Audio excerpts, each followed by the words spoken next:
Today we're going to learn how to pair Z-Wave devices with the IQ panel. First, touch Settings, then enter the installation code.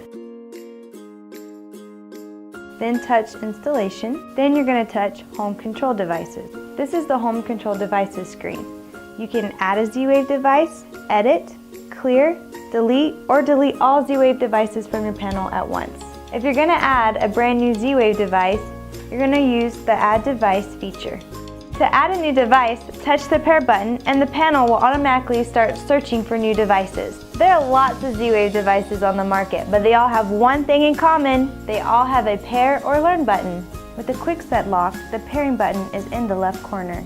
Light and appliance modules often have a button right in the middle. With the Yell touchscreen lock, you pair it inside the locks menu.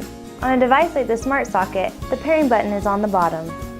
And Z-Wave thermostats have a program button. When pairing a device with the panel, make sure you press the pair on the panel first and then on the device.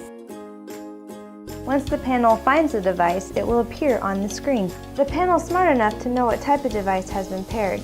And if you would like a custom name, like Jenny's front door, you just touch custom name and type it right here. When you're done, just touch Add. Remember, the more Z-Wave devices you add to your home, the smarter your home's going to be.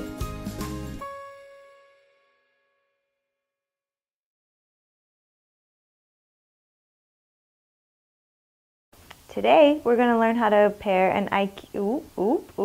This is the Home Control Devices page. To add a new device, touch the pair button.